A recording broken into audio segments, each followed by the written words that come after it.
Good evening and welcome to Omnibroslive. I'm Omnidog from Omnidog's Vault. Ooh, scary books for October. Here with me, as usual, is my co-host, Ryley Mo himself, the Omnibus Collector, the man who started it all. Ryley, how's it going, you carrot-eating, cheese-munching, scary monster? I'm the one that scared you. Yeah, you did. You scared the heck out of me when you popped up in the Hangout. I was playing solitaire on my phone. And then all of a sudden you're like, who's this ugly fucker? I don't remember saying that. I remember it. You do not. So we're talking spooky books, and the place to find some of these spooky books is InStockTrades.com, where you can get your collected editions up to 50% off. Loyalty discounts add 2% to that. And every quarter, there's an Omnibroslive discount code. Over $50 in an order can get you free shipping in the United States. Fabulous packaging and the best customer service around. InStockTrades.com. And I should be doing my Raj Al Ghul voice. Good evening and welcome to Raj Al Ghul on Omnibroslive. What? I don't have a hernia. Tyler Trent, quit saying I have a hernia. I don't have a hernia. When it gets closer to actual Halloween, you should put on like ghoulish makeup. Good evening and welcome to Omnibroslive. Like a white face with like, you know, blood drips on your lips and stuff. I should do that. Yeah, for a Halloween show. And then I can be the Mistress Elvira. Yeah. Cassandra Peterson. She's pretty cute in real life. Except that I'm going to be in Hawaii. Oh, you are? For Hawaii? For Halloween? Hawaii-ween, yeah. Hawaii-ween? Speaking of Hawaii, I think my wife might be watching Moana right now. Oh, I haven't seen that. Is that good? It's on Netflix. You can check it out. All right, good. I like it. She doesn't think it's great, but she wanted to watch it a second time to get ready for Hawaii. I saw Coco. That was good. That one's a staple in our house now. Coco? Yeah. And I like that movie a lot. So brightly colored. Yes. Anyway, so what's up? Well, I did get a physical today, and my numbers are great. I'm healthier than I've been in like 10 years because I've lost 25 pounds. It's all that comic reading. Okay. I think it's all the comic hunting. That's probably what it is. I lost weight doing that. Yeah, I cut my bad cholesterol in half and doubled my good cholesterol, and my liver's better. My kidneys are doing well. Omnidog is fit and in shape. Rawr. So basically, you're healthier because you run around, carry a bunch of big books. You have better heart health because you sold a bunch of books that you didn't need, and it calmed you down and calmed your nerves. Very good, Dr. Moore. I mean, I think I'm right, man. 2 years, you said over the course of 2 years, 2 years, give or take, is, you know, how long we've been at this, right? Yeah, that's true. So, coincidence? I think not. I think not. That's, you know, that's some evidence right there. That's right, Gabe. Omni guns. My wife saw you flex on one of the shows, and she's like, damn. She did? I flexed? You didn't flex. You just, like, lifted your arms for something, and she was like, oh, shit. And it was like, you weren't even flexing, but you had definition in your... right on, man. In your arms. Right your biceps. on. Right on, indeed. Stay away from my woman. Damn, I had my chance last year. Well, tonight we're talking spooky books. Well, And I got a also, ton of them. I didn't know I owned so many. have you been watching any spooky movies the past few I days? haven't. I meant to, and I have been reading spooky comics.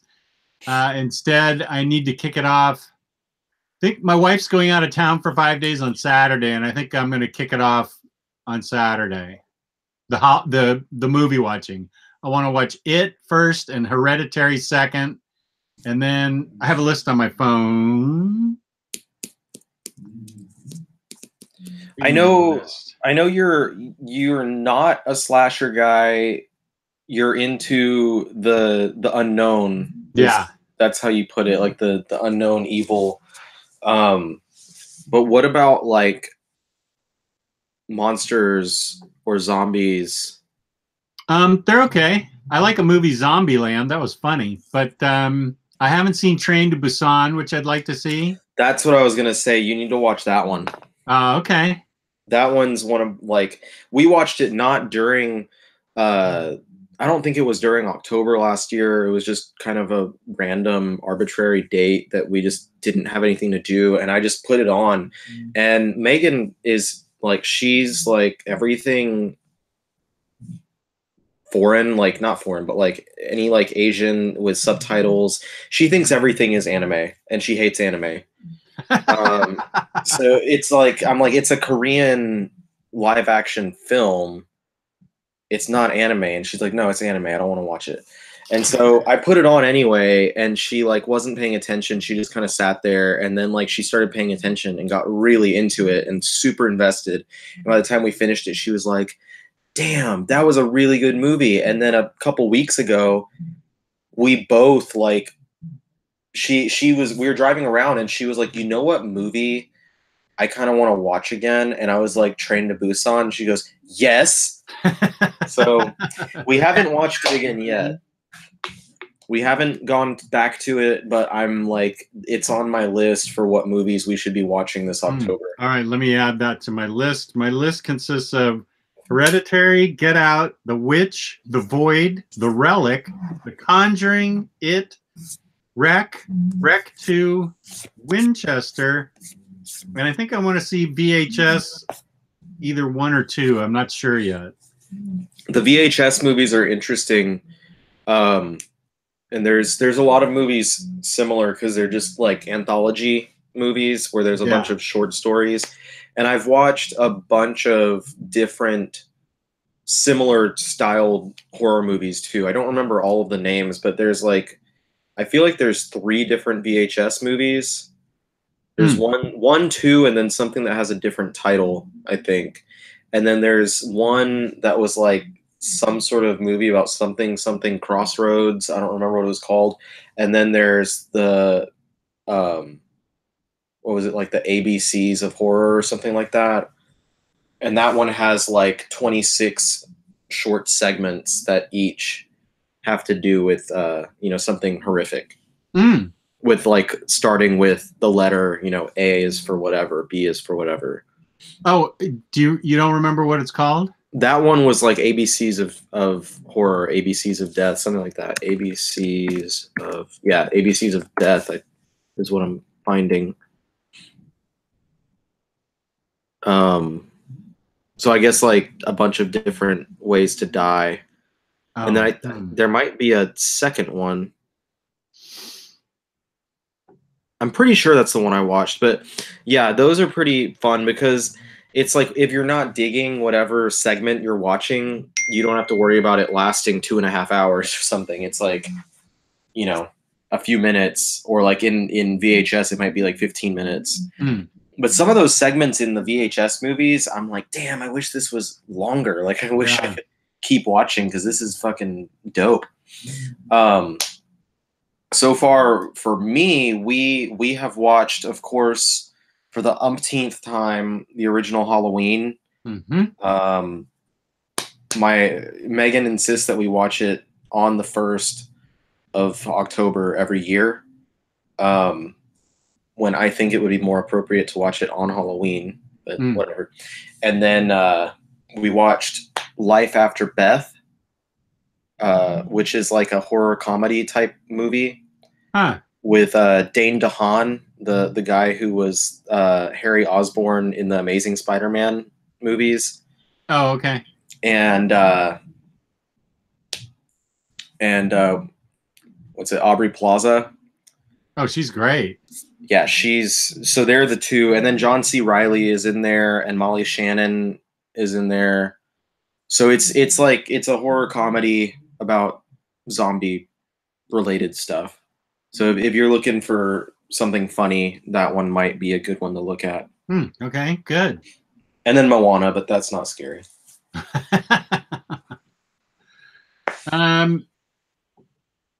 It's already been brought up in the chat. No. What? I don't know. Oh, you're just being a wise ass? Yeah. That this book is currently $1 on IST, and it was one of my choices. Witches by Scott Snyder and Jock. I think it's Jock. Yeah, Jock. Yeah. I love this book. I love the coloring. I love the scariness of it. I love the witchy witchness of it. It's just really well done. How unsettled the parents get, and what they've walked into, and what happens. I really wish this was even longer, but what they bought into and the community they moved into, it's just great. And this is $1 on IST right now. Pretty darn good. That's a $8.99. Tyler Trent spent $2 to say Halloween Town is the best Halloween film ever. That is, I believe, Gabe's favorite Halloween movie. Yeah, Gabe was saying he doesn't necessarily like to watch scary movies, but just Halloween-themed movies. Right. I'll watch that. I don't even know what it's about, and I'll watch that. It's one of those Disney Channel movies, and it's like about a town and Halloween in that town. Okay. I have to compliment Drew Bloodworth because this is really funny to me. Clark Nita said, I thought I was watching a horror movie where two dudes in rival gangs were fighting, and then they started kissing and got naked. It was pretty good, but not quite what I was expecting. 4 stars. Drew Bloodworth said, I saw that one. Great family film. Like just boom, right on top of it. I thought that was funny. Oh, Halloween Tree. Tyler Trent. Not Halloween Town, the Halloween Tree.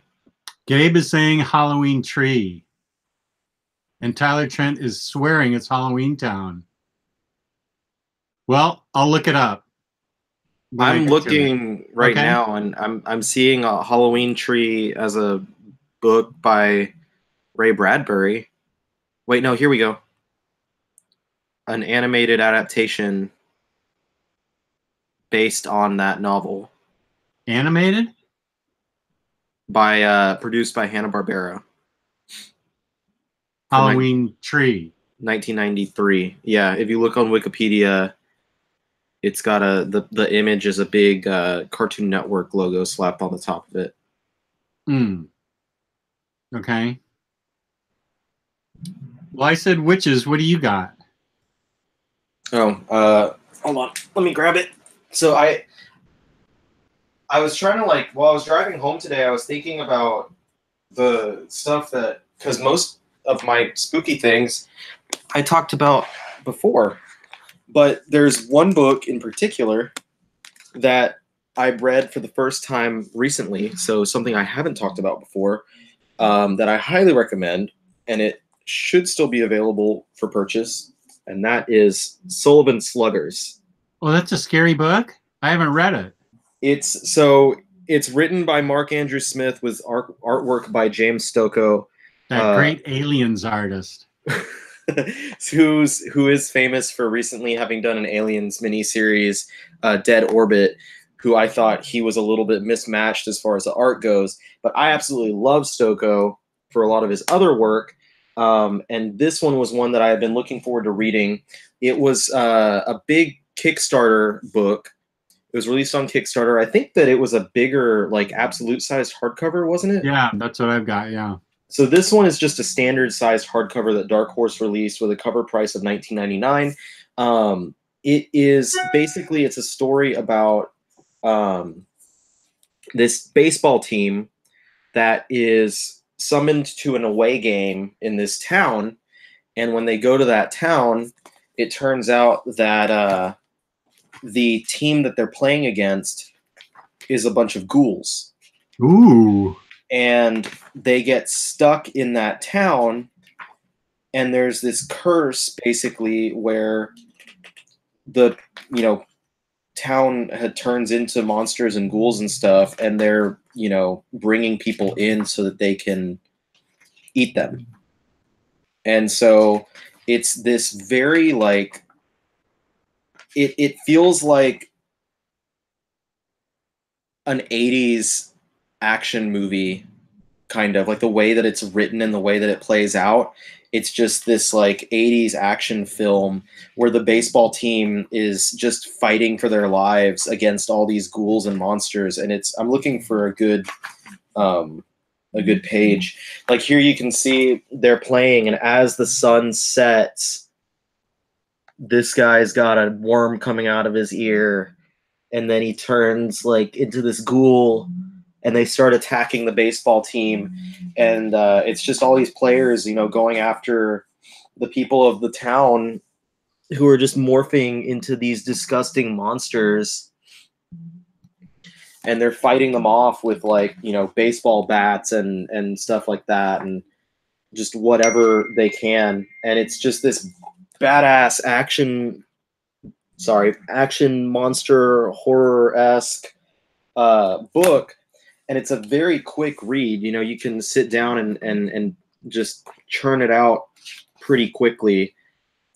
And it's like once I started getting going, like once the action started, I didn't want to put this down. Like I think I read it in just one sitting. It was just fantastic. So I highly recommend this book. If you haven't read it yet, if you're a fan of Stoko and you're a fan of like if a baseball team beating up ghouls and monsters sounds enticing to you, then you'll probably wind up enjoying this quite a bit. I don't want to show too much off, but just, some examples of his artwork and the way that he draws these monsters, and trying to find a good example of the guys fighting against them.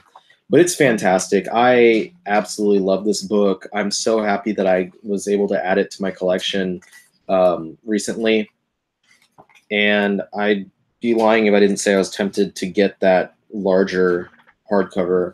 I don't know. I can't find a good non-spoilery picture of the guys just wrecking shit. But highly recommend it. Sullivan Sluggers. I can double check real quick, but I do believe it is available on IST. Cover price is $20. Sorry, my page is loading very slowly. Did you have another one, Jess? Yeah. I'll get the info on this one real quick, and then Kratos 99. That's a good suggestion. I want to read that. I haven't read it yet. Ice Cream Man. That's supposed to. Have you read that, Ryley? I recommended it to you. Oh, that's a recommendation? Yeah. Oh my goodness. Well, I'll definitely have to read it. Yeah, it's an anthology horror series. Yeah. Every issue is this like a disconnected story about something else in this town, and the titular Ice Cream Man is connected to all of it. So it looks like Sullivan Sluggers might not currently be on IST. I'm trying to find it. Oh, no, there it is. Yeah, so it is on IST. The hardcover is after normal discount, $11.59. That's 42% off. Yeah, it's nice. I have Criminal Macabre by Steve Niles. It's got art, I believe, by Steve Niles. I mean, like Ty Templesmith and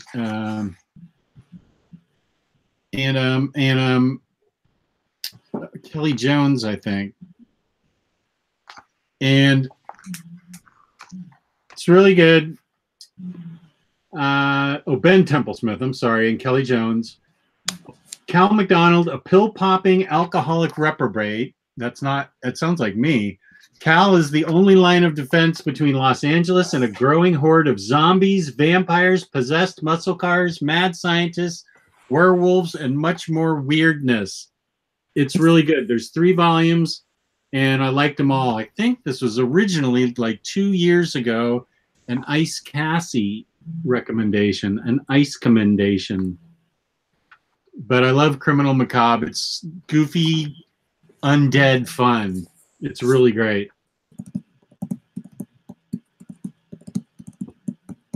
I will shock you now with my next choice. Jess read a manga. Uh-oh. That's right. Uzumaki. I don't even know how to hold it right. It's a manga, so I'm holding it upside down. I read this and liked it a lot. It is extremely disturbing. This town, I don't even know how to describe it. This town, everything in it turns to spirals, and all the spiral people want to eat each other, and they turn into spirals, and everything's spiraling. Everything becomes a spiral. The sky is a spiral. All the people become spirals. The city becomes a spiral, and it doesn't really sound scary, but it's super, super disturbing. I really enjoyed it. This is my first manga. I still have Tomy and Shiver as mangas that I need to read. And I'm going to try and read them this October. That's right. I am going to try and read manga.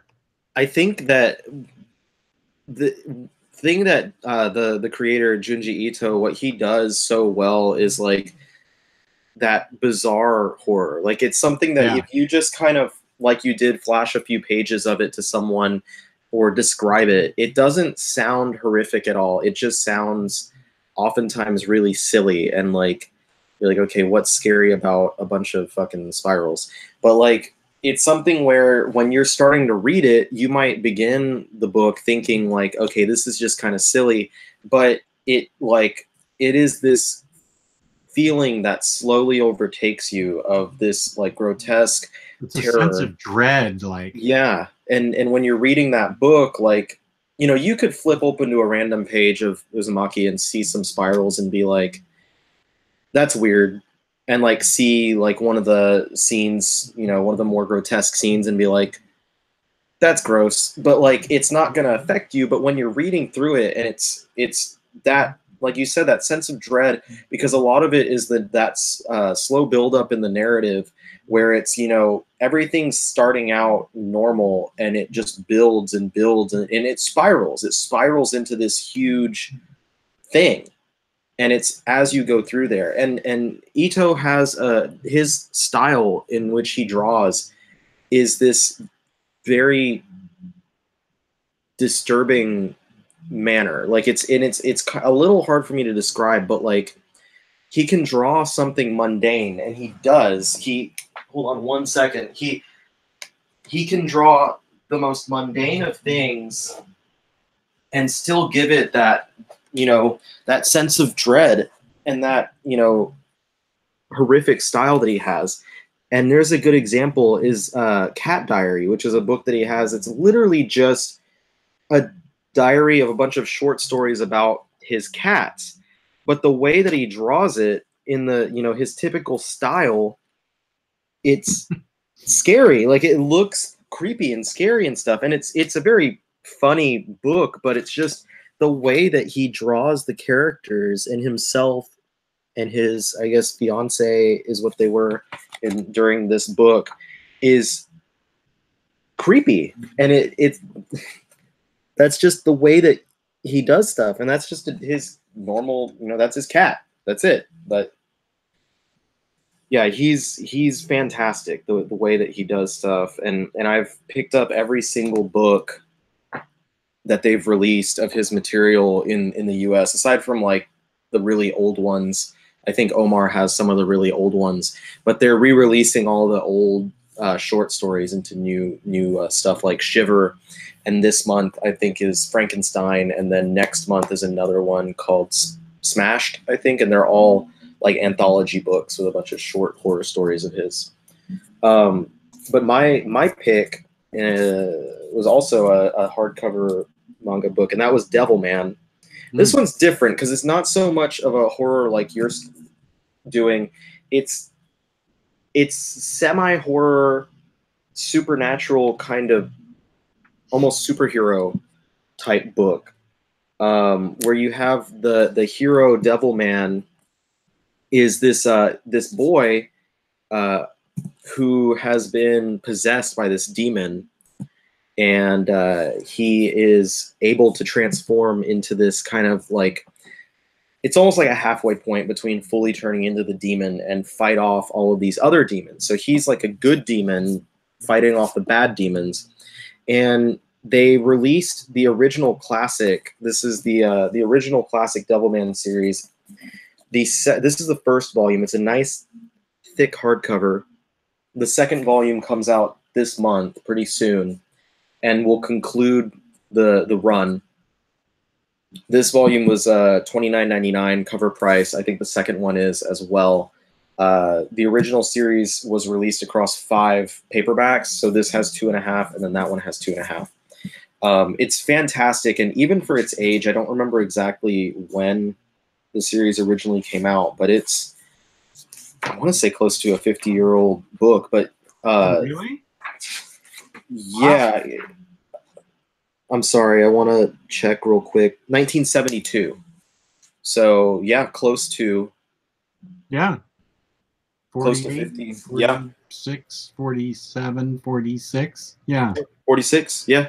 Yeah, so it's closing in on being a 50-year-old series. And I think, the artwork, some of it shows, I'm trying to find one without boobies. It shows that it's a little dated, on here, but there are these segments that are just incredibly detailed, painted segments. I'm again looking for one that's not terribly lewd. Like these painted segments of the book that are just beautifully rendered. I don't know if it's easy to see that, but it's like a bunch of the monsters and stuff.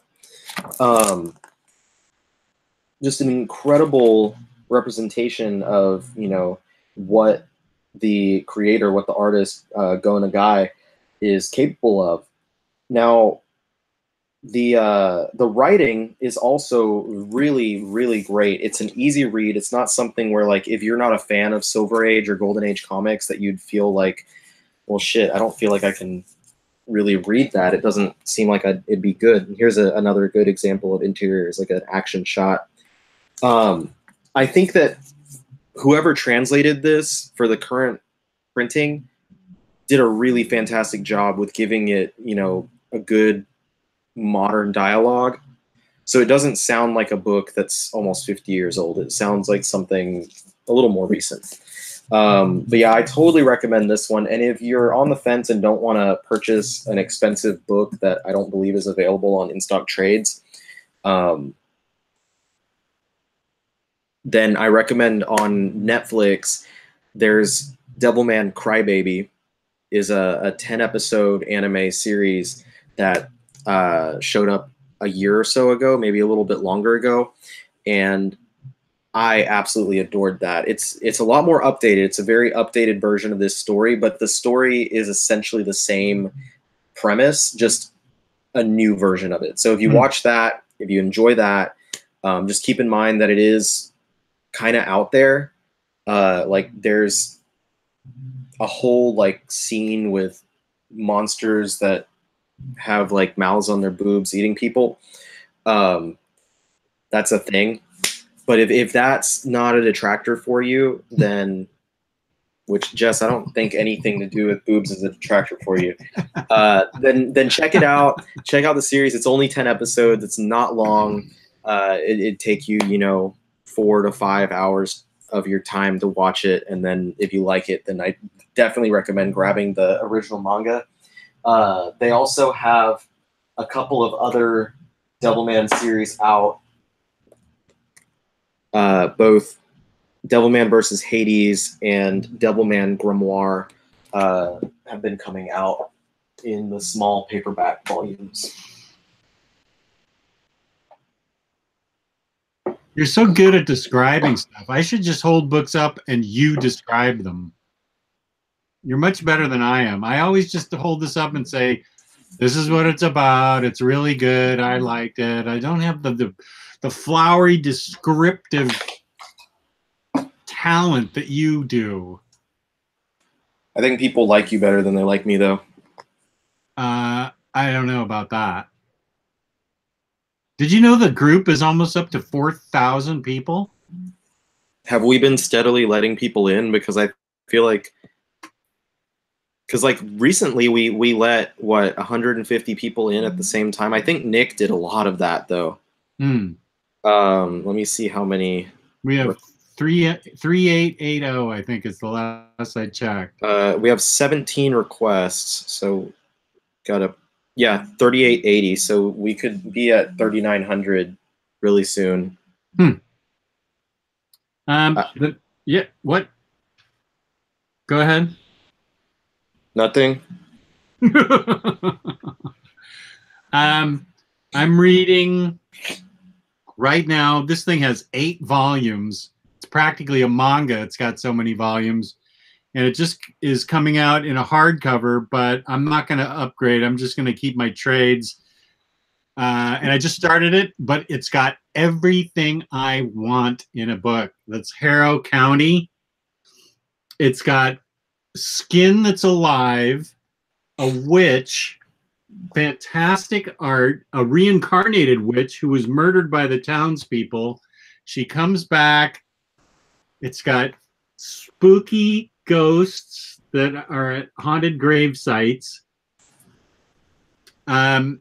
She's trying to hit this. There's like the skinless form that she carries around in her backpack that warns her about stuff, and then the body without the skin is like her protector and protects her everywhere she goes. And she's also got a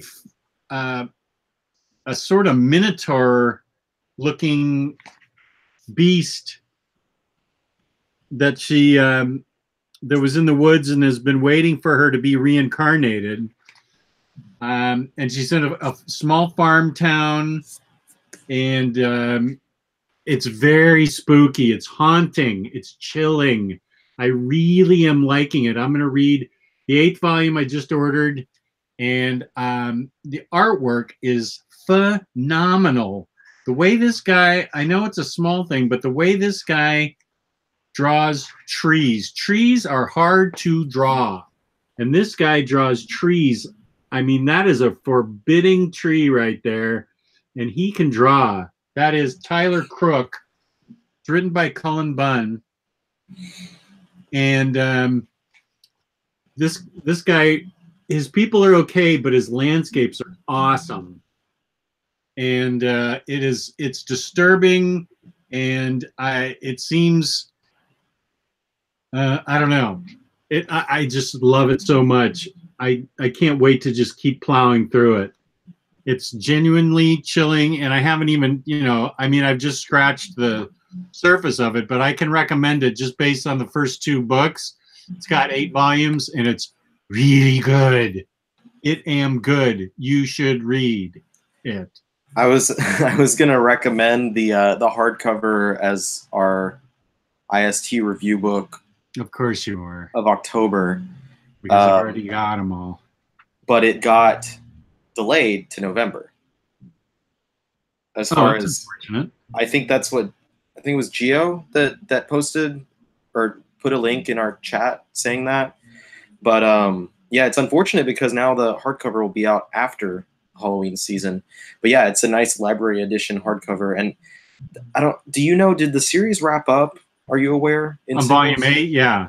Is 8 the last? Okay. Yeah. Because I was reading it and I missed an issue somewhere, and then I found out that it was ending, so I was like, okay, fuck it, I'll stop reading. And then I knew that the libraries were coming out, so I was like, I'll just get those and reread it, because I didn't remember where I stopped, like where I accidentally missed that issue. So yeah, it's great. It's really good, and I like that you brought up like the trees, because that, you know, the arboreal skill, if you will, uh, it's a lot of fun to draw like spooky trees and stuff. I had this one image. I don't know where. I think it's back in Houston, but I drew this like picture of this mangled tree that didn't look too different from that one, that kind of morphed into a mangled hand.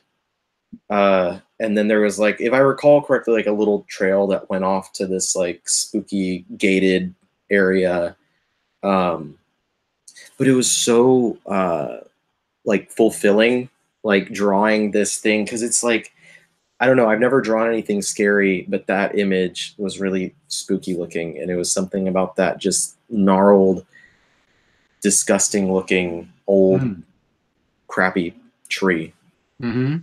So it just, I don't know, made me feel good that you had an appreciation for the... Oh yeah, I've taken countless art classes and have been drawing since I was a little kid, and I know how hard trees are to draw, so I really appreciated it. Yeah, Bob Ross makes it look easy. Bob Ross pool. Oh geez, I didn't pick another book. I was too excited about... Okay, while you're picking, I'll talk about this book. And it's called The Witching Hour by Jeff Leb, with unbelievable art by Bachalo and Thibert. And Cycle Cleveland will correct me if I'm pronouncing those incorrectly. But it's 3 stories involving witches and horror. And the artwork is simply freaking amazing. I don't know. I think Bachalo might be one of my favorite artists.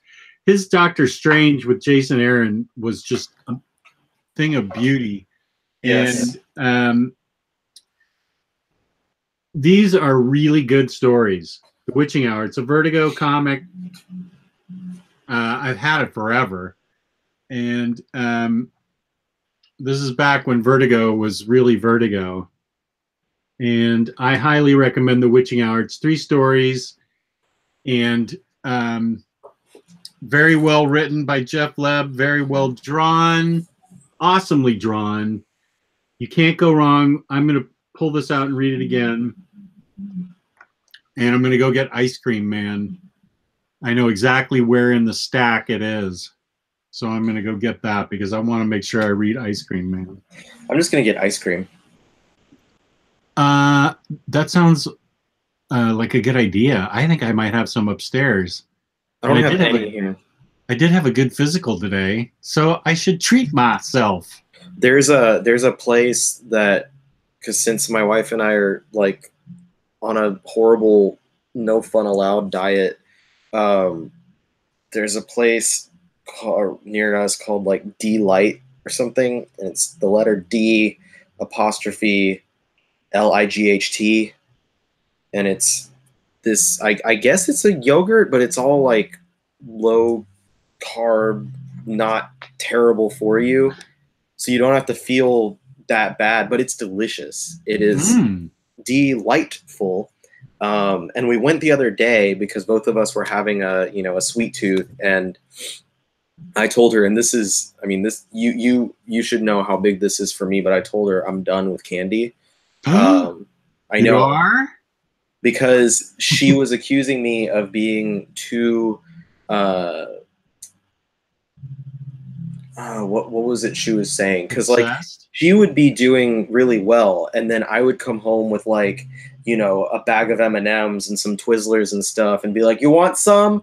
And then she was like, "You're just God, what is the word for someone who, like, if you're off if you're off the wagon and someone else is like tempting you, what's the term I'm looking for?" But I was tempting her. Like I would be there and offer her, like, when she was getting upset with me, I'd be like, I've got M&Ms, and she's like, oh, I want an M&M.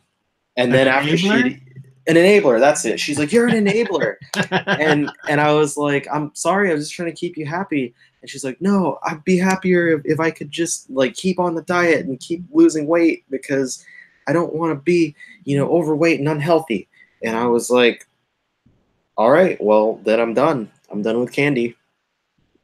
There was a time when you signed on early and my wife was in the room and you were talking to my wife. This is a month or 6 weeks ago back, and you said you just came from the dollar store and you got $7 worth of candy, and she goes, the dollar store? That's where they sell like movie-sized candy for $1.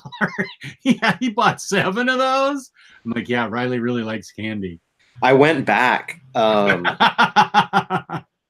the real astounding thing is that when I do that, it never lasts nearly as long as I'd hope. Like, it lasts maybe 2 or 3 days. I'm like, crap. But I went back and I got like this big box of like of little cookies, like pecan sandies, basically, like those. With chocolate chips. Oh my God, those are good. And I ate the whole box, like, because they're so easy, because they were bite-sized, so you just like plop one in your mouth and it's gone. And then I got like, you know, a bunch of different fruit stuff, and that's when I had the M&Ms that Megan got mad about. It was peanut butter M&Ms and caramel M&Ms. Ooh, caramel. Yeah. All right. Anyway, so I chose another book, and this one's a more recent release, and I can talk about more candy later. But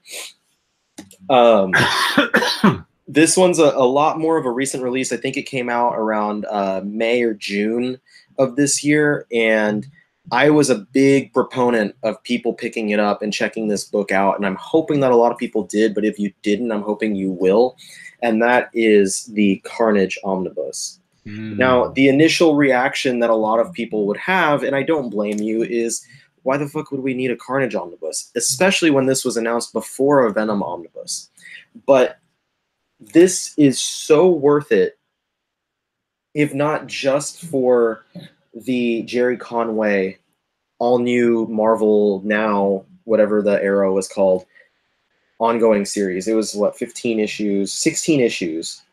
Started in 2015.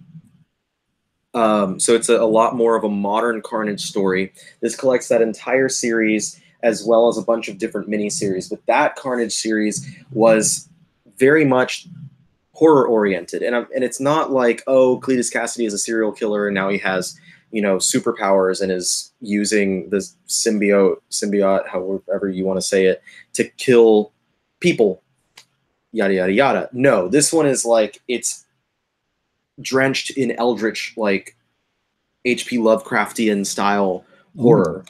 And it's like, it's that horror combined with, like, militaristic stuff. And it's because it's basically, you have John Jameson is one of the characters, if I'm not mistaken, and he's trying to go after Cletus Cassidy. And there's this whole thing with the what's the book called in the Darkhold?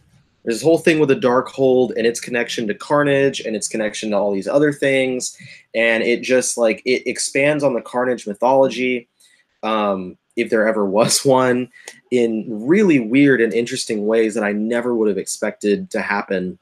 But it went in a completely different direction with Carnage, in a direction that I was very happy and satisfied with. So I've talked about this one before. I've recommended it a lot, but definitely pick this book up. It is hefty and in size and price. It's a $125 book. So hopefully you can still find it at a good discount a few months later. But on top of the amazing run by Jerry Conway, who Jerry Conway's one of my like top 5 Spider writers of all time, it also has Venom vs. Carnage 1 through 4, Carnage 2010 1 through 5, Carnage USA 1 through 5, the entire Minimum Carnage crossover between Scarlet Spider and Venom, Superior Carnage 1 through 5, Deadpool vs. Carnage 1 through 4, Axis Carnage 1 through 3, and then an arc from Nova that featured Carnage. So there's a lot of stuff by a lot of great writers: Zeb Wells, Cullen Bunn, Chris Yost. They all have material in there. And then, of course, Jerry Conway's 16-issue story is in there. So that is a huge recommendation from me. I know the Venom movie is just coming out, I guess, officially tonight. But forget about that movie. Forget about Lady Gaga. Go get the Carnage Omnibus. Oh, I thought for sure you were going to go say, go see A Star Is Born. Yeah, I thought it would be funny if I had just exactly quoted that one tweet that was going out there. Well, my book is so disturbing that all the other books on the shelves reshelved themselves away from it in the middle of the night. They couldn't stand to be next to this book. Talked about this book endlessly, how haunting and it is the most disturbing book I own. I had no idea. I know what you're talking about. Right. Everybody knows what I'm talking about. I had no idea when I picked it up. I thought it was I didn't know what I thought it was. I thought it was a fun little romp of these two little kids. But it's not. It's the most disturbing imagery I've ever seen. That's Pym and Francie. This was out of print for a long time and going for a lot of money, but it's back in print now. It's by Al Columbia, and it is just freaking bizarre. It's not really stories. It's pages from his sketchbook. There are a few little teeny 3-page stories in here, but it's genuinely disturbing imagery that at first it looks very innocent, and you keep looking at it and you realize that they're, kids with, no eyes and knives that are coming out all over the place, and it's like something that Oingo Boingo would draw.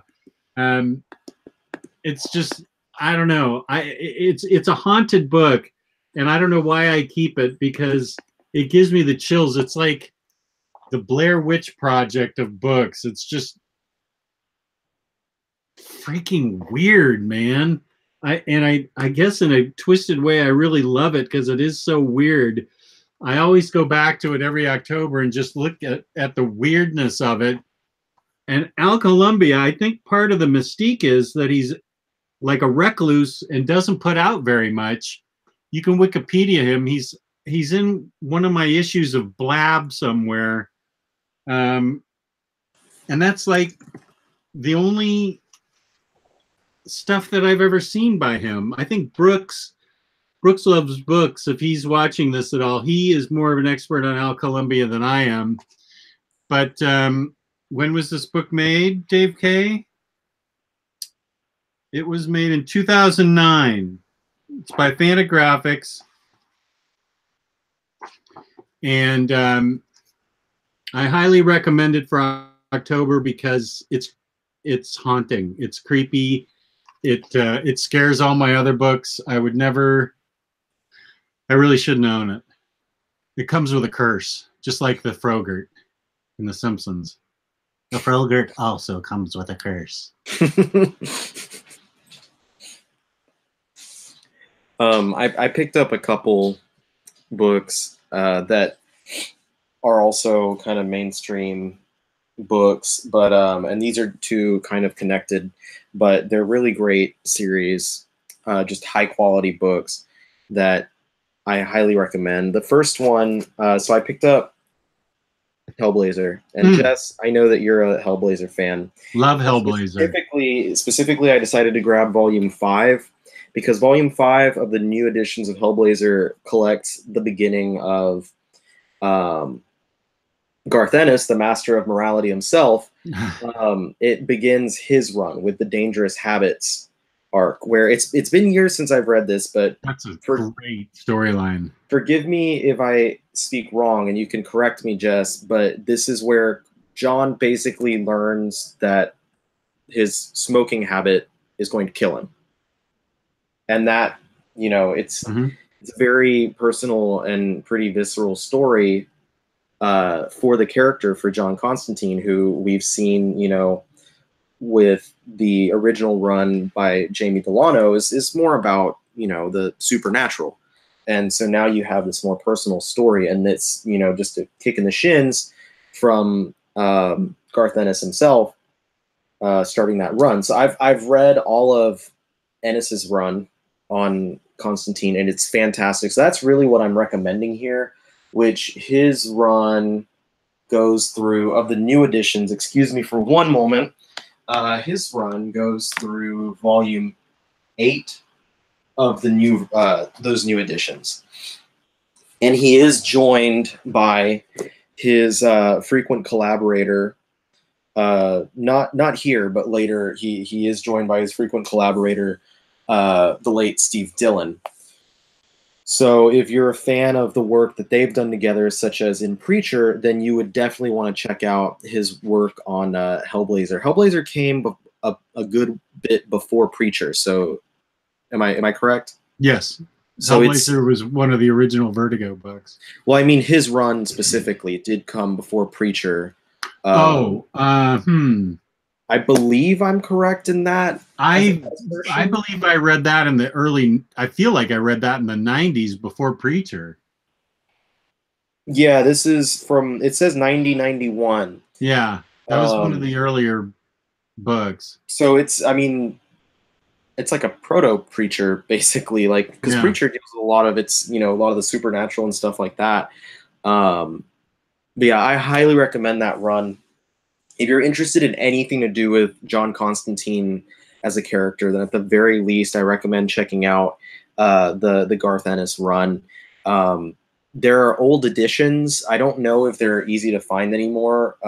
If you're not interested in the new editions for some reason, like if you don't want to buy volume 5 through 8 and just that, and have this awkward lack of the first 4 volumes.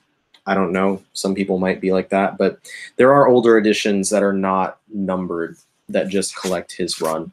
Yeah, that's what I have, a bunch of those paperbacks. I've been collecting all of the current editions that have been compiling everything. Like it has the ongoings, the ongoing issues, different miniseries. I think there might be like an original graphic novel in there, one-shots, all that kind of stuff. Anything Hellblazer that came out, it collects everything chronologically. And currently they are at volume 19 is out.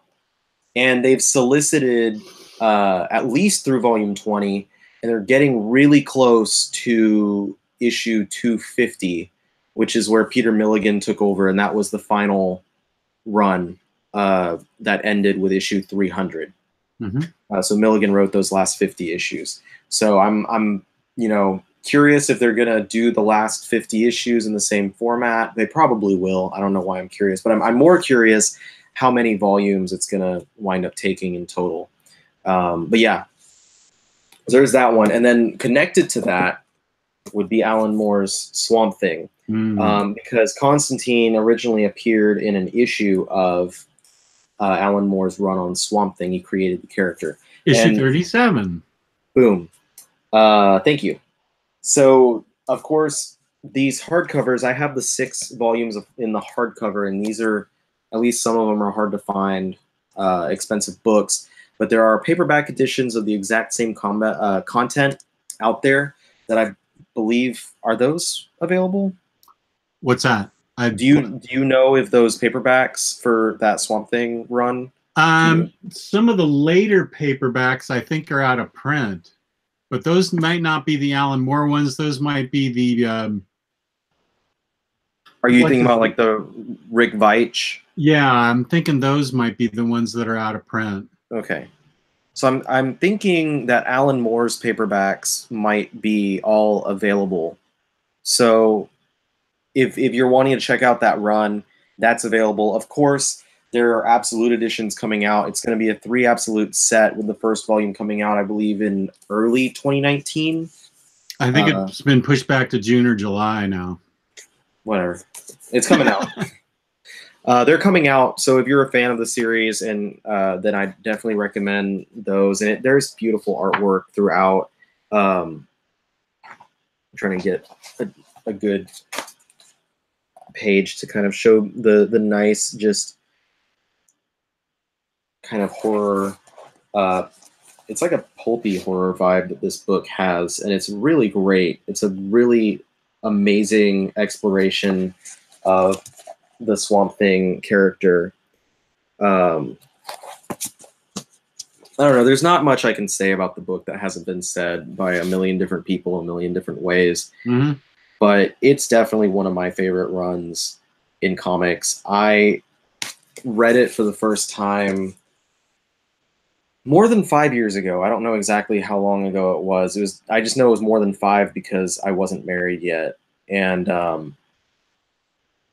I was instantly enthralled. Within the first couple of issues of that series, I was instantly pulled into it, and it was like I just couldn't get enough of it. And I read through those 4 hardcovers that were out at the time so quickly that I was chomping at the bit for volumes 5 and 6. Luckily, they weren't too far behind whenever I had caught up. And yeah, that was the series that really brought my love of the character. And I've collected every Swamp Thing book that I could. I have, more. I have the Veitch books that are out. I've got those Millar volumes that came out. I grabbed the Bronze Age Omnibus from recently, the Brian K. Vaughan books, the volumes of the Vertigo run by Dysart and Diggle. And then I have, of course, the Scott Snyder and Charles Soule runs from the New 52, and I even have there was that Len Wein miniseries. Lane Wayne, yeah, the Lane Wayne, and I'm trying to think of a way to butcher Kelly Jones's name. Kelly Jonas. Keely Juans did the artwork for a New 52 miniseries. I've got and then there's a book called Roots that I have. That's like an original graphic novel with artwork by John J. Muth or Muth, whatever that. Muth. Here's my Swamp Thing shelf. There it is. I've got that big Swampy too. Oh, do you? Yeah, Mitchell O'Brien is the one that got me to get that. So I have all those books that you named. Yeah, but the Alan Moore, my point in rattling off, flexing on how much Swamp Thing I own was that Alan Moore run was what got me to be like, okay, I need everything. Right. It even was what made me buy Man-Thing, because I was like, well, if I can't have more Swamp Thing, I'll read Man-Thing instead. So I bought the Man-Thing omnibus. But yeah, I absolutely adore Alan Moore's Swamp Thing. If you want something that's visceral, cerebral, and somewhat horrific, and also consists of psychedelic yams, then I definitely recommend Alan Moore's Swamp Thing run. I just thought of a book that I want to show. So go ahead.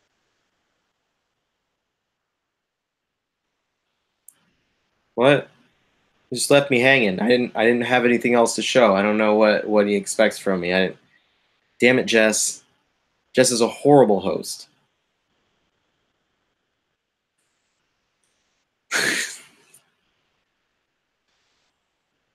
I just called you a horrible host, Jess. I think you're also muted. No, there you go. I am a horrible host, and I'm muted. I had to go get this book because it freaked me the freak out. I love this book, Locke and Key, by Joe Hill. It's got devastatingly good art. I'll say the easy part first. Bodhi is the little kid that runs around and finds the keys, and all these keys do different things. And there's true horror to me in the thing. How can I say it without spoiling it?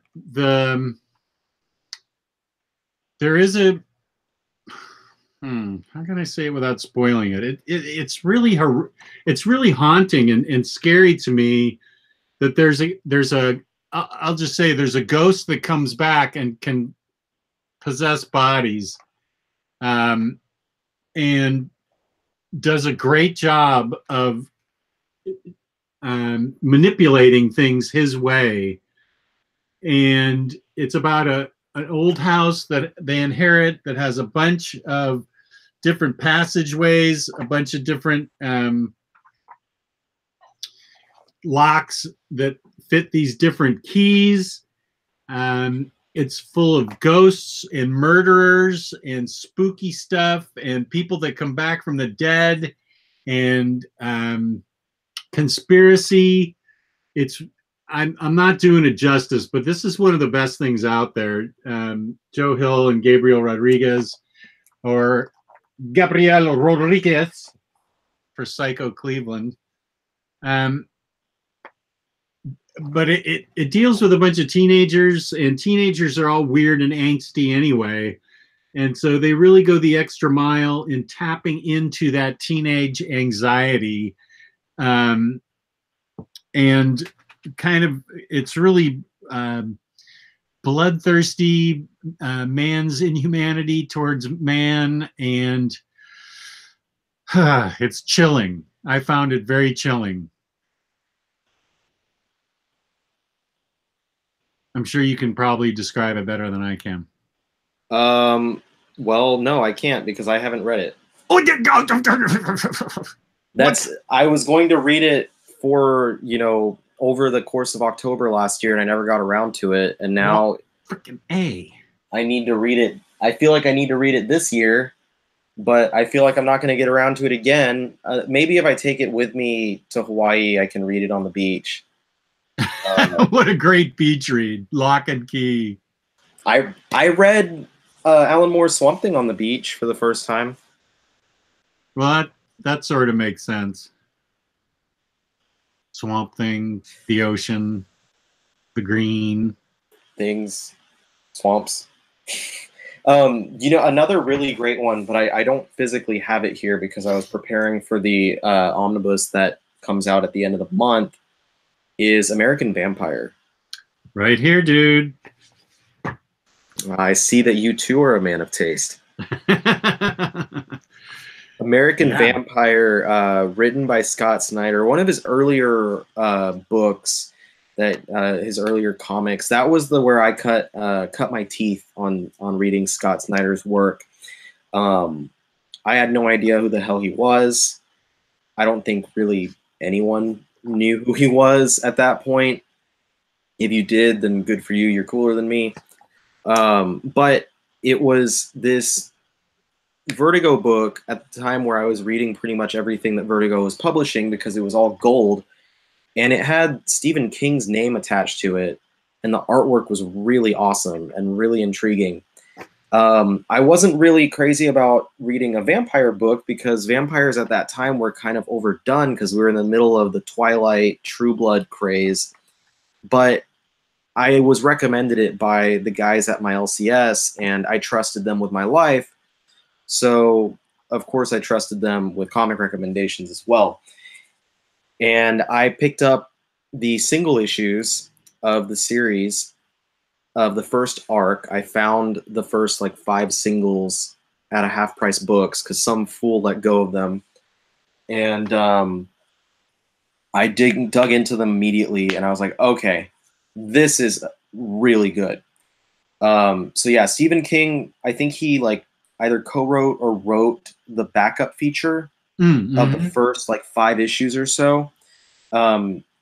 And then his name is not on the book for the rest of the series. But essentially the idea of American Vampire is it's like this trip through American history from the, what's the earliest it goes? Is it in the 1800s? Or is it? I think so, yeah.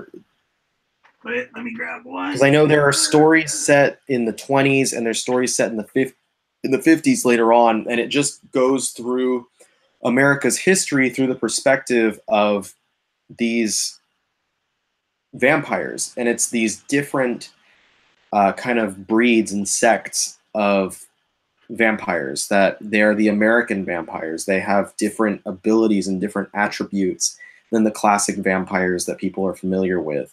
And it's just this really amazingly well done narrative with these really intriguing characters. and you get to see what it basically early in the series. You see Skinner Sweet, who's the main vampire, and his interactions with a young woman, Pearl, in the 20s, and she becomes a vampire. Spoilers for the early arc of the series, because much of the series after that will follow her. And one of the things that really was impressive to me and that I enjoyed was when you get to see her friends and family. You see her reacting to them getting older, and she's this now newly immortal person. Later on in the series, you're introduced to different, kind of militaristic organizations that deal with the vampires, and you're introduced to this, 50s punk greaser vampire hunter dude. So there's a lot of really fun stuff that happens in that series. There's even, in the most recent cycle, they get to the space race.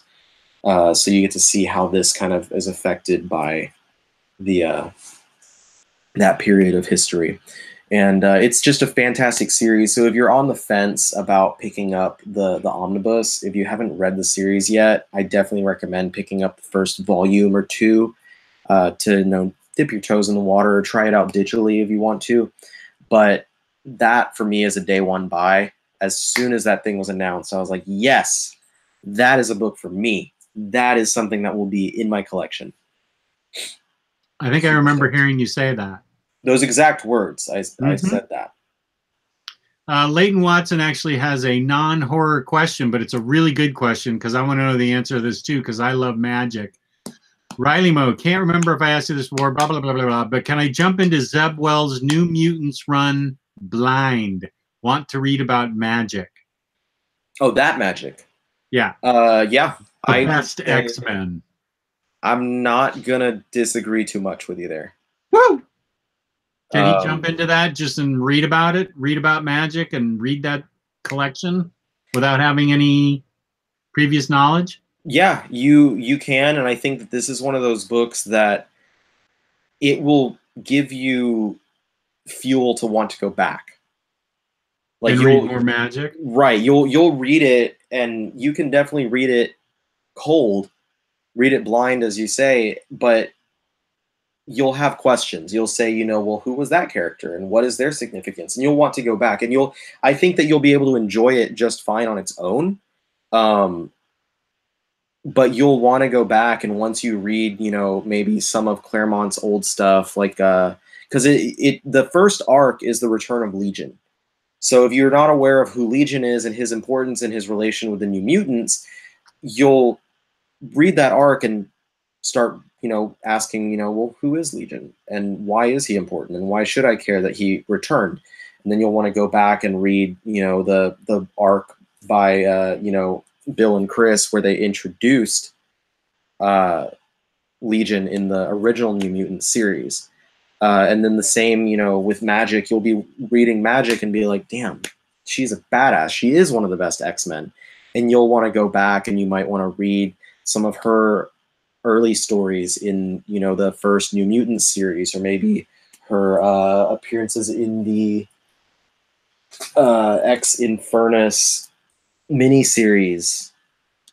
Yeah, Brendan Donnelly sent me a great guide to all things magic. It was like 7 books that were all about magic. He knows about my love for magic, and he sent me a list that it's on my phone, and it was really, Infernus was included in that, and same with the Zeb Wells collection, and I need to tackle that because I just love magic.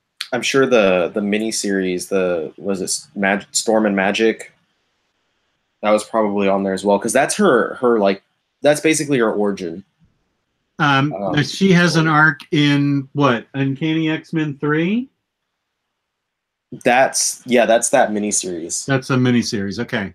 Yeah, because she's Ileana, of course, is Colossus's younger sister, and when we're first seeing her in the series, she's rather young. She's, I believe less than 10 years old, and something happens, and after that something happens, which takes place basically between the pages of issues of Uncanny X-Men in that miniseries, she comes out the other side as a young teenager. So she's aged throughout that miniseries, and she comes back as a young teenager, and she's developed these powers. And this is where, not developed the powers, but she's developed herself as not just a mutant, but as this sorceress, and has formed all of these connections to, I mean,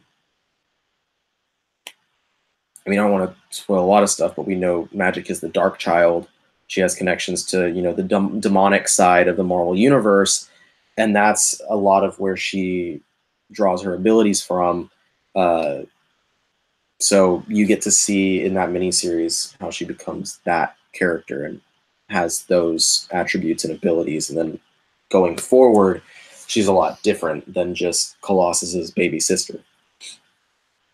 And that's why I like her, because of the occult aspect of it. That's right, because you like the occult. I do. And speaking of the occult, Fatale by Ed Brubaker, who to my knowledge has never written a manga. But you get Lovecraftian horror mixed with a crime mystery horror story. This is Brubaker and Phillips, the incredible team, and it is a wonderfully told mystery that has very surprising horror elements. I want to make sure I don't want to show anything that'll spoil it, but this book, I love this book. I may not get to movies at all. I may just read all these books.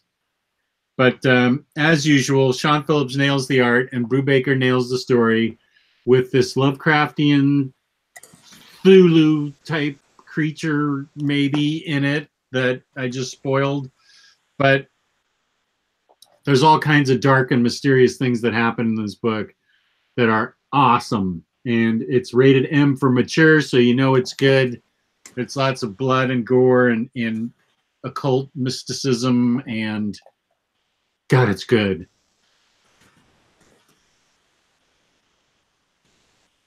Fatale, Brubaker. Yeah, so the manga comment was an inside joke, and you said that, and that went over everyone's head because it was earlier. Just so everyone knows why you said that, earlier today in our OmniBros chat, I think Omar and I were talking about manga as per usual, and Jess, as per usual, was being a hater. Well, okay, yeah, I was. And we were talking, maybe it was Gio, I don't remember. One of us mentioned like something, and then Omar said, "Where's my banana fish?" And then Jess was like, "I don't know what banana fish is, but I think you said you were amused by the title." Yeah. And then I described it very quickly. I just said like gay cop drama. Which is not really true. It's like gay gangster drama. And Omar, or no, Gio gave you an actual description of it. And then you, and Gabe, both? I said, what are you guys fucking reading? And then I said, you know you'd read it if Brubaker wrote it. Right. I said Brubaker would never write anything that weird, you weirdos. But you know you would. Brubaker writing a gay gangster drama. Okay. Why not? But I don't know that he's going to do that. He could. He could, and I'd read it. You're right.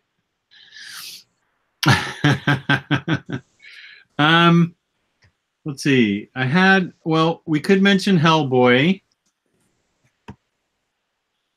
EPRB is ending soon.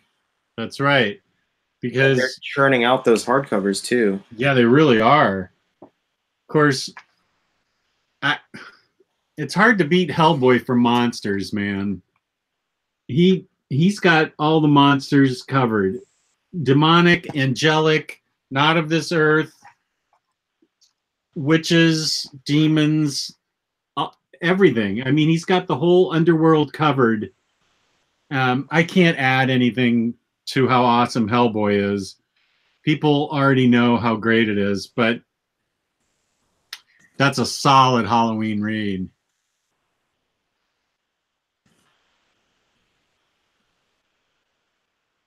Yeah, Hellboy. I still haven't read Abe Sapien or the Hell on Earth hardcovers, but that Plague of Frogs cycle of BPRD was just fantastic. And I think I've said it on the show before, but the material that's in the third book, which unfortunately is the hardest to find, at least in the hardcovers, that was the story where you get like Ben Daimyo's background and the stuff with like the monster, wasn't it a Wendigo that I think is in there, but whatever that, it was like amazing.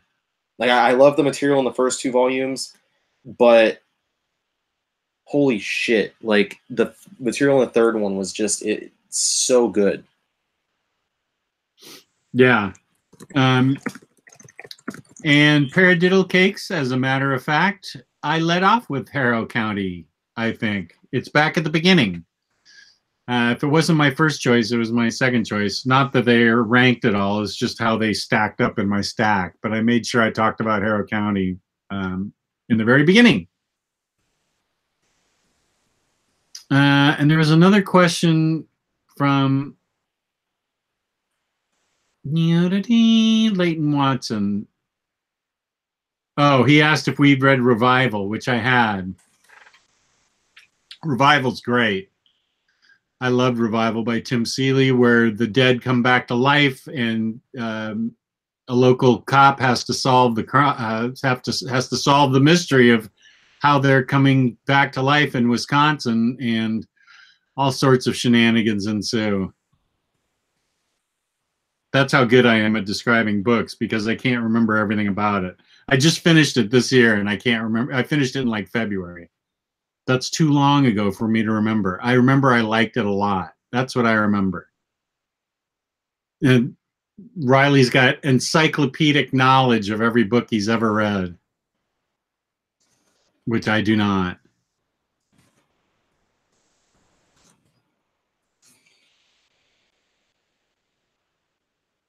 I'm young and I haven't broken my brain apart with chemicals yet. That could explain it all. What is it? I don't smoke dope and I don't drink bourbon. All I want to do is shake my turban. What's that from? Was it Peter Singh? Hold on. Attack on Louis. I do still have a book buying budget. It's called My Wife. She tells me how much I can spend every month, and that's what I spend. Yeah, if you just look up on Google, I don't smoke dope, I don't drink bourbon, it's the Google image across the top row is what I'm saying. Oh yeah, speaking of Ed Brubaker, when you Google Ed Brubaker, don't you show up? Is that Ed Brubaker where you show up? If you Wikipedia him or Google him? We have a question also about Walking Dead comics, which I have not read. I am on the 4th row of images when you type in Ed Brubaker. And it's not the most flattering image of me either. I don't believe I had showered, so the back of my head looks really fuzzy. And my hair is like greasy and matted and curled. And my collection of books doesn't take up the entire wall behind me. It's just a normal amount of books. Attack on Louis. Someone has tamed the silver fox. Mrs. Silver Fox, who is not silver at all, but a brunette, has tamed the silver fox.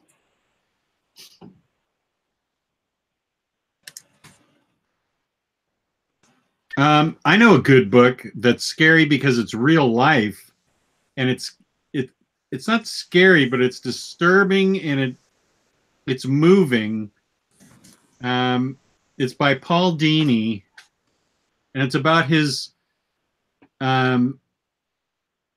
assault, when he got assaulted, and it did major damage to his psyche, traumatized him, and he tries to let it all out in this book called Dark Knight, a true Batman story. And it's about the assault and the traumatization that happens afterwards, and how he tries to get through it and live his life. And it's a pretty scary story when you think about how fragile life is, and how it can be so paper thin that he almost died in this assault for no reason.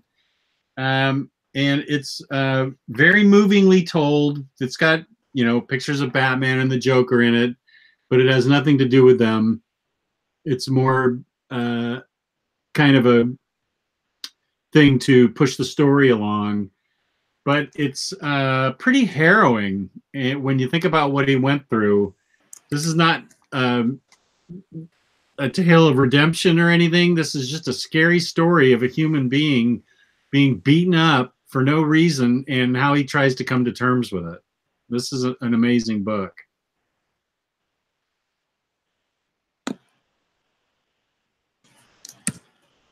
Getting scared that the ice cream shop is going to close on me.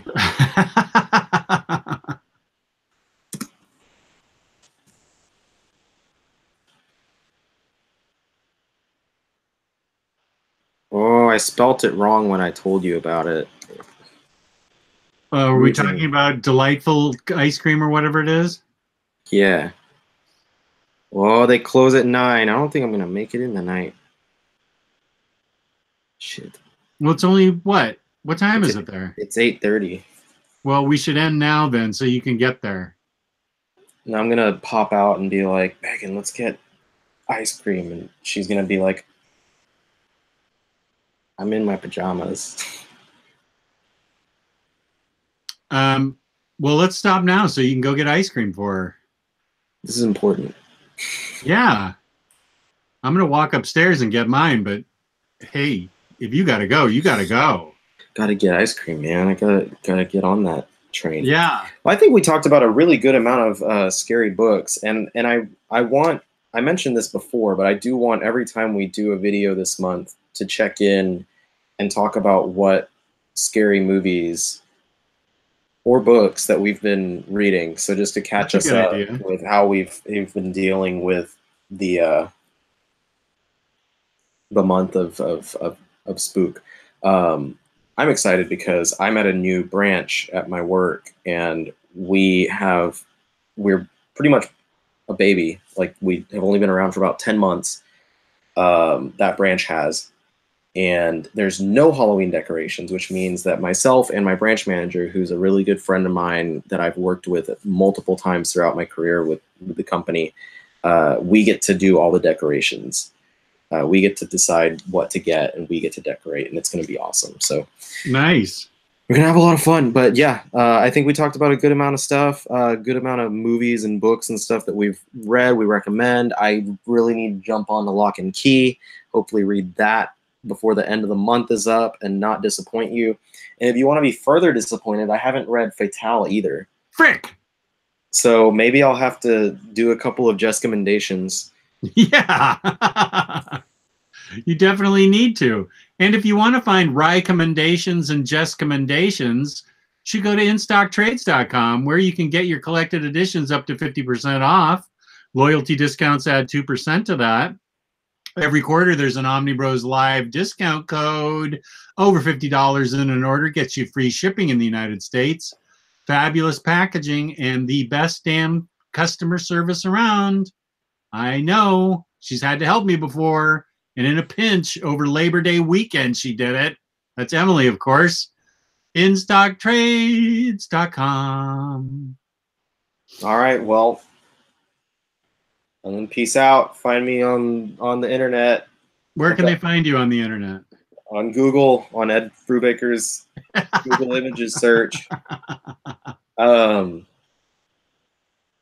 me on the Instagram, Ryley Mo, RYLEYM0 on Instagram, where I post what books I've been purchasing, as well as this channel and the Facebook page, the Omnibus Collectors Comic Swap and Community, where we are very close to having 4,000 members. Amazing. Which is not going to mean anything special. I don't think I mean, we haven't talked about doing any sort of a giveaway or anything, but there is a 2,000 subscriber giveaway on this channel right here. So if for some reason you're watching and you're a freeloader that hasn't subscribed, then click the subscribe button and click the bell next to the subscribe button so you can be alerted via notification on your device that we're live and we're talking about things that you don't care about. Do that. And when we hit 2,000, our lovely Gabe has some books. I know that he does, and we have some other books too. I do too. People. Yeah. Yeah, everybody's donating. Everyone's got stuff that they're donating for the cause, but there's some really cool things, such as some out-of-print omnibus like Spider-Man by Todd McFarlane and Big Damn Sin City that we're giving away, and we're, what, 200 people away? Less than 200 away? So, yeah, smash that motherfucking sub button. Yeah, exactly. And you can find me, Omnidog, on Omnidog's Vault, on the YouTube, on that YouTube channel that you're watching it on right now. And thank you for tuning in to the chat. Chat was great tonight. Appreciate everybody's love and support. Peace and love, and go get your ice cream, Ryley Mo. Peace out. I'm going to get ice cream.